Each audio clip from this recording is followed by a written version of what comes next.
Hello everyone, you're watching Realme24.com channel, and today we will be disassembling Realme 13 Plus. First, as usual, we need to remove the SIM card tray. For this we use a SIM eject tool, push the tray out and set it aside. Next we need to heat the surface of the back cover to approximately 70 degrees Celsius or 160 degrees Fahrenheit. We are using a heating mat for this, but you can also use a heat gun or a hair dryer. And after about 10 minutes we can move on to removing the back cover. For this we use a thin plastic film inserted into the gap between the back cover and the mid frame or display frame and carefully slide it along the edge to cut through the adhesive. As always, be careful around the side buttons, since there may be flex cables located there.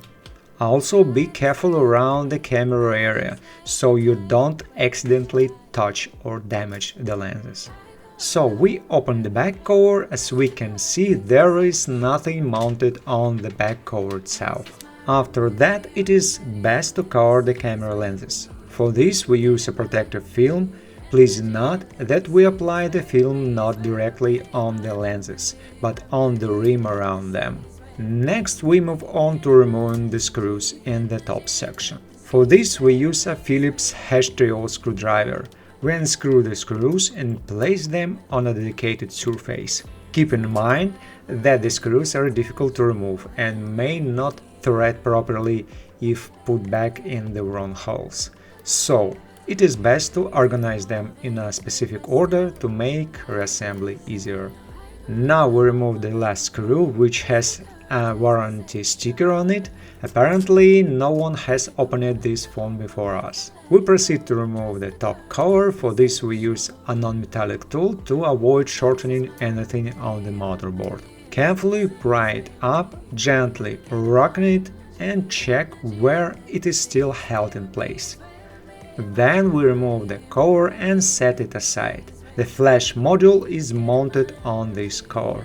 Next, using a non-metal tool, we disconnect the battery connector. Also, please note that there is a small additional cover with contact pads, most likely for antenna.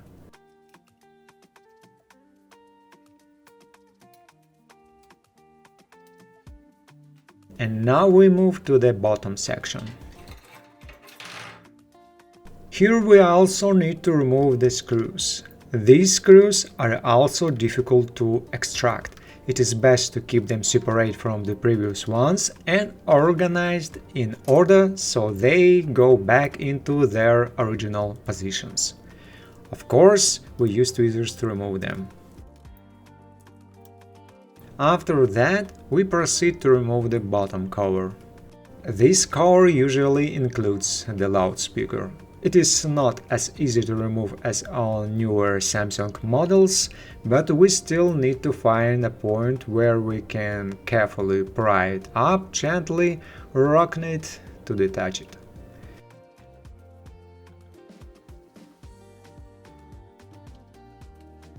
So we leave the cover. We can see that something is stuck. We peel off the protective layer and straighten it out. We set the speaker cover aside.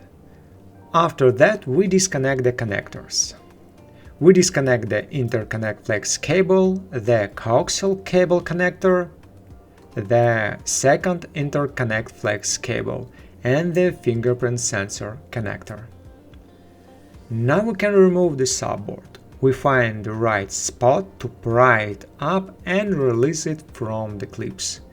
Carefully lift it and take it out. As we can see, the subboard is slightly recessed. We flip it over. On the back side there is a second coaxial cable connected. We disconnect the connector and free the cable itself.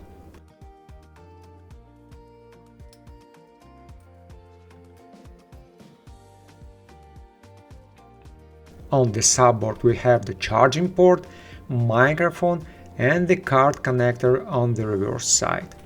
In our usual quick microphone opening test, the microphone hole is located in the display frame and has an L-shaped channel. The microphone itself is mounted on the back side of the subboard. If we insert anything into the microphone opening, we won't damage the microphone this way. In the display frame we still have the fingerprint sensor and the vibration motor. Also in the top the display flex cable remains. Next we disconnect the cameras on the motherboard. We disconnect the rear cameras and carefully peel them off if they are glued in place. Cameras are often glued by their base, either to the display frame or to the shields on the motherboard. Carefully preserve the adhesive or protective layer, it will be useful during reassembly. After that we can disconnect the connectors, two coaxial cable connectors, and free the cables from the retaining clips on the motherboard. We also disconnect the interconnect flex cable and the display flex cable. We also need to disconnect the front camera. We remove it and peel off the heat dissipating film. It is best to keep this as well. It is also recommended to cover the camera lens so dust or debris doesn't get on it. We set the front camera aside and now we need to remove one screw that secures the motherboard. This screw is clearly different from the others, so it is very important not to mix it up during reassembly. Set it aside. Now nothing is preventing us from removing the motherboard. Carefully pry it up, again finding the right point where it can be lifted easily and removed.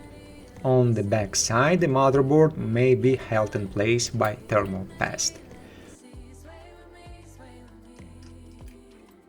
On the motherboard we have the headset port, while the earpiece speaker remains in the display frame. Finally, we move on to removing the battery. There is a white transparent protective layer that needs to be folded back, and a black pull tab in the center that we need to gently pull upward. So we fold back the transparent layer and pull the black tab, removing the battery. Under the battery there is an adhesive protective layer that covers the interconnect flex cables. And with that, the disassembly is complete. Thank you for watching and we will see you in our next videos, either on our Telegram channel or on our website.